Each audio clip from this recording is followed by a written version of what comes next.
En fait, l'IA est partout, que ce soit dans la reconnaissance vocale, on a l'habitude avec Siri, dans la reconnaissance visuelle, les voitures qui voient elles-mêmes, les réservations en ligne, EasyJet qui fait tout pour vous niquer grâce à l'intelligence artificielle, dans les jeux vidéo, les chatbots, les réseaux sociaux, ou même quand vous demandez un truc aussi bête qu'un emprunt bancaire, aujourd'hui, l'intelligence artificielle est omniprésent pour prendre des décisions et vous aider, ou pas d'ailleurs, à obtenir ce que vous voulez. Alors, évidemment, l'IA va fondamentalement changer nos vies. Ça va changer notre travail, ça va changer notre transport, ça va changer notre santé, ça va changer l'éducation. C'est en train de changer les médias. Énormément de journalistes sont extrêmement inquiets pour leur avenir professionnel avec l'apparition de l'IA. C'est normal. Cette inquiétude et cette universalité de l'IA est tout à fait compréhensible parce que les gens voient bien que c'est une vague, un tsunami qui concerne tous les pans de la société. Mais comme toujours, il y a des sceptiques, il y a des gens qui résistent, et c'est pas la première fois que ça arrive.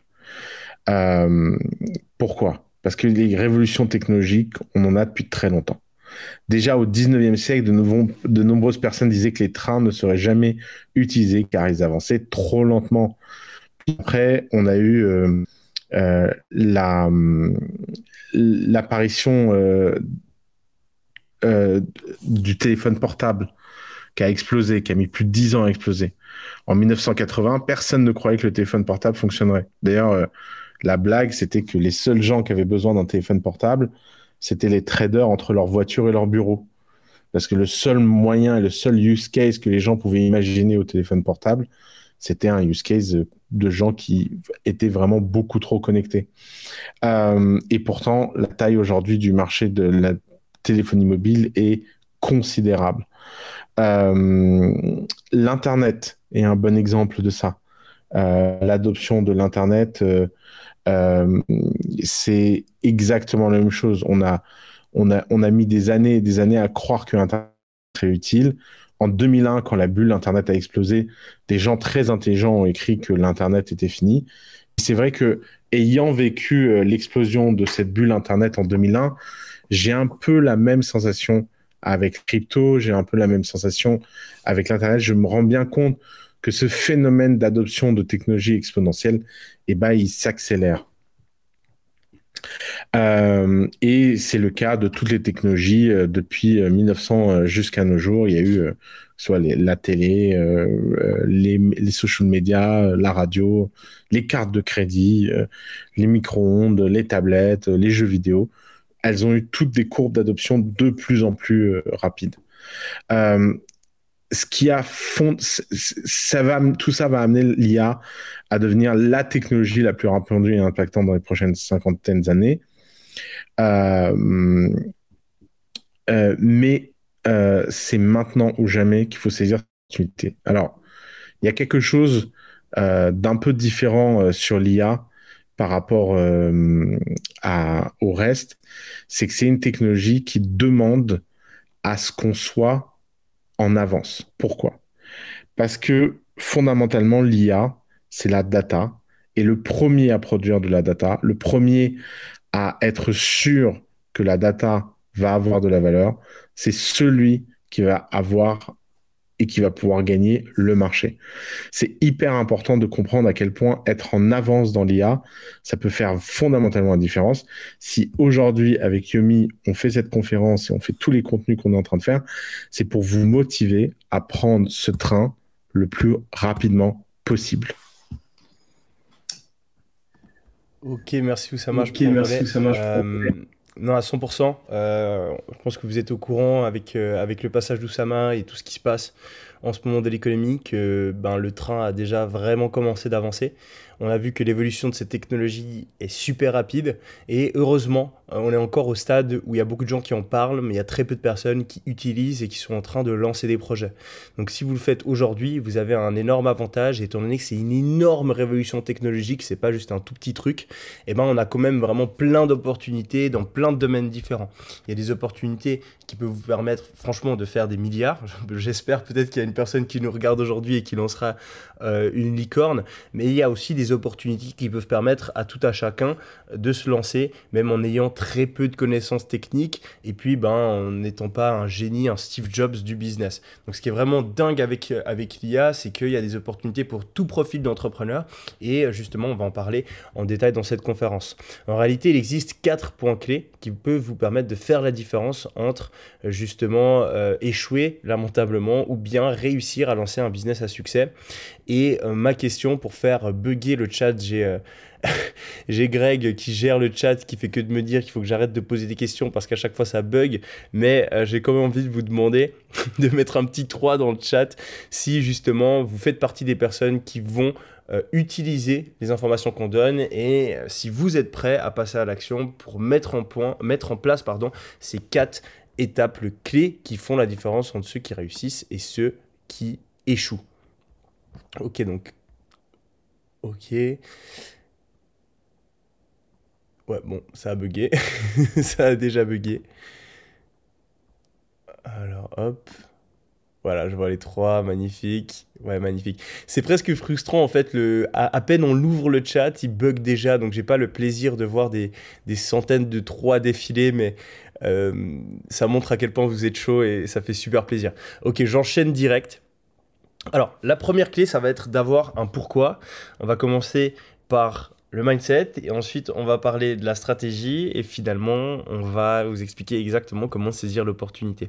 Donc je me suis même pas présenté, pour ceux qui me connaissent pas encore, je m'appelle Yomi Denzel, j'ai 26 ans, je suis le propriétaire de la plus grosse chaîne YouTube sur le business en ligne et les investissements, et puis j'ai réussi à développer une audience sur les réseaux sociaux depuis plusieurs années maintenant, notamment grâce à une vidéo où j'explique tout mon parcours et j'explique comment j'ai réussi à passer d'étudiant fauché à millionnaire en un an. Depuis ce moment-là, je me suis mis à partager mes conseils à travers ma chaîne YouTube, en faisant des conférences.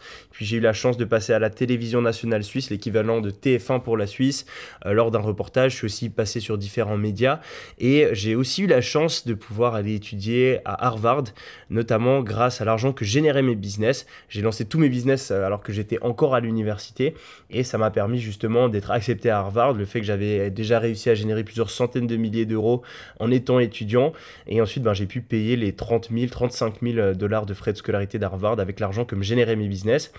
Et ça m'a permis d'apprendre énormément de choses, mais aussi de lancer de plus en plus de business et de continuer à partager ces informations sur Internet, que ce soit gratuitement sur YouTube ou à travers mes formations qui ont aidé plusieurs milliers d'entrepreneurs à changer leur vie et à lancer leur propre business à succès. Mais ce qu'il faut savoir, c'est que comme Oussama, ça n'a pas du tout commencé comme ça. J'étais pas du tout destiné à atteindre ces objectifs. De base, moi, je suis né dans une famille relativement pauvre, mais pour pas dire pauvre. Mon père, c'est un immigré sans papier qui est arrivé du Nigeria sans parler un seul mot de français, qui a dû retourner aux études car ses diplômes n'étaient pas acceptés en Suisse. Et quand il est retourné aux études, ma mère a arrêté ses études qu'elle n'aimait pas pour tout simplement subvenir à nos besoins. Elle travaillait 10 heures par jour et c'était vraiment une période très compliquée pour mes parents. Et puis un jour, quand j'avais 7 ans, j'ai un peu eu la même réalisation qu'Oussama. Je me suis rendu compte, en passant une semaine chez mon meilleur ami, que j'étais pauvre. Mon meilleur ami, il était fils d'architecte, et ses parents, ils vivaient une vie incroyable. Et c'était pas seulement leur maison, ils avaient une magnifique maison avec une vue sur le lac Léman en Suisse. J'habite près de Lausanne. Et il y avait la maison, bien sûr, mais il y avait aussi plein d'autres choses. Ils n'étaient pas stressés par les factures, ils étaient respectés, ils pouvaient voyager. Il faut aller dans les meilleurs restaurants, prendre de longues vacances. Bref, en 3 mots, ils étaient libres. Et c'était pas mon cas à ce moment-là, et donc ce contraste entre ma vie et la sienne, ça m'a fait réaliser, tout comme Oussama, c'est dingue, on a presque exactement la même histoire, que je ferais tout ce qu'il est en mon pouvoir pour justement atteindre le succès, atteindre la liberté financière pour moi, ma famille, mais aussi ma future famille. Mais le problème, c'est que j'avançais par à-coups. Des fois, j'avais la motivation, des fois, je l'avais pas. Il y avait certaines années où j'avais l'impression d'avancer et certaines années où je me disais que c'était peine perdue, j'y arriverais jamais. Et en fait, j'osais jamais prendre de risques. Je me disais, non, mais il y a tout le monde qui me dit, il faut juste que je fasse mes études, il faut juste que je trouve un petit job. Je savais que ça m'intéressait pas, je savais que j'atteindrais pas mes objectifs avec ça, mais j'avais trop peur. Je me disais, non, mais si ça marche pas, comment je vais faire? Et puis, un jour, j'ai eu une révélation. Je sais plus exactement si c'était en lisant un livre ou en regardant une vidéo sur YouTube, mais je suis tombé sur le concept du pourquoi. Le pourquoi, c'est tout simplement une liste de toutes nos motivations et toutes nos raisons qui nous poussent à vouloir changer notre vie. Et du coup, je l'ai fait, j'ai fait cet exercice, j'ai pris une feuille de papier, j'ai tout noté. Et depuis ce moment-là, tout a changé. Il y a vraiment eu un avant et un après parce que j'ai vu que je ne pouvais pas échouer. Je me devais de tout tenter. Mes motivations étaient trop fortes pour que simplement j'essaie de temps en temps quand j'en avais envie. Et c'est pour ça que j'en parle aujourd'hui, c'est pour que vous puissiez vous aussi identifier quelles sont vos réelles motivations. Parce qu'on a tous envie de gagner plus d'argent. Mais l'argent, si c'est juste voilà, un mot comme ça, eh bien c'est pas vraiment important. L'argent, ça sert à rien. C'est les manières dont on dépense l'argent qui peuvent améliorer notre vie. Et donc de savoir exactement quelles sont ces manières-là, eh ben, ça peut nous permettre d'aller beaucoup plus loin et justement de faire les choses difficiles qui sont nécessaires pour atteindre nos objectifs. Du coup, j'ai fait ce pourquoi. Je vais vous le lire rapidement. Et puis pendant que je le fais, n'hésitez pas à peut-être noter un petit peu voilà, sur une feuille de papier, sur votre téléphone, ou même voilà, de mettre une petite note pour le faire après la conférence. Et créez-vous aussi votre pourquoi. Ça n'a pas besoin d'être aussi lent, mais d'avoir un pourquoi, c'est vraiment quelque chose qui va vous aider et qui va vous permettre de faire partie des personnes qui réussissent. Si vous n'avez pas la motivation, si vous n'avez pas une raison de réussir, eh ben, vous avez déjà échoué. Mon pourquoi. Je veux devenir entrepreneur parce que je veux être libre. Je veux être libre financièrement pour avoir le choix. Le choix de rouler dans la voiture de mes rêves, d'aller au restaurant quand je veux, le choix de pouvoir donner, etc. Je veux pouvoir vivre dans une magnifique villa. Je veux pouvoir conduire des voitures de luxe. Je veux pouvoir côtoyer des personnes qui m'inspirent. Je veux pouvoir être VIP. Je veux pouvoir m'acheter des habits de marque. Ça me fait marrer parce que c'était le pourquoi que j'ai fait il y a 6-7 ans. Et typiquement, les habits de marque et de VIP, j'en ai rien à foutre aujourd'hui. Mais ça vous montre que j'avais ces choses-là qui trottaient dans ma tête et je pense que c'est le cas pour beaucoup de personnes. Ce qui est important, c'est pas que vous ayez exactement le même pourquoi de moi. On est tous différents, on a tous des envies, des ambitions différentes, mais c'est important de connaître quelles sont les vôtres, car c'est celles-ci qui vont vous permettre d'avancer. Je veux avoir la liberté temporelle pour pouvoir décider de quand je travaille, quand je suis en vacances, quand je dors, quand je mange, quand je me réveille. Je veux avoir la liberté géographique afin de pouvoir vivre où je le souhaite, changer de pays à ma guise et ne pas être contraint d'être à un certain endroit à un certain moment. Je veux être libre de mes choix et n'avoir à répondre de personne, pas de patron, pas de figure d'autorité et pas de contraintes créées par la société. Je veux pouvoir aider les plus démunis et aider ceux qui m'ont aidé par le passé, assurer une retraite plus que confortable à mes parents et pouvoir avoir mon frère à mes côtés dans mes projets. Je veux pouvoir voir le regard d'admiration de ceux qui ont douté de moi par le passé, de ceux qui pensaient que j'allais échouer. Je veux que quand je parle, on m'écoute, on valorise mon opinion, on me respecte. Je veux pouvoir inspirer. Je veux pouvoir montrer la voie aux personnes qui sont prêtes à tout donner pour atteindre leurs objectifs. Je veux être fier de ce que j'ai accompli dans ma vie et ne pas avoir de regrets. Je veux vivre la vie que j'ai envie de vivre. Je veux réaliser mes rêves. Et à partir de ce moment-là, c'était impossible pour moi d'échouer parce que ces motivations-là, elles me poussaient tellement fort qu'elles m'obligeaient à réussir. Donc, je vous laisse peut-être prendre le temps d'écrire une petite phrase dans le chat de quelles sont vos motivations. Qu'est-ce qui vous pousse aujourd'hui à avancer et à atteindre vos objectifs. Et ensuite, on va parler en détail des outils que vous pouvez utiliser, notamment en intelligence artificielle, pour créer un business à succès. Alors, mettez juste une petite phrase. Je sais que ça... Tu veux péter le chat? Ouais, complètement. Je sais que ça peut paraître con, mais il y a de nombreuses études qui prouvent que quand on écrit quelque chose, ça fait fonctionner différents chemins de neurones et ça ancre en fait ce qu'on écrit beaucoup plus profondément dans notre mémoire. Et donc, c'est pour ça que l'exercice du pourquoi est si puissant. Donc, on n'a pas le temps aujourd'hui d'en faire un complet comme le mien, mais juste écrire une petite phrase. Votre motivation la plus forte. Pourquoi est-ce que vous voulez gagner plus d'argent? L'argent, c'est beau, mais si on ne le dépense pas, ça sert à rien.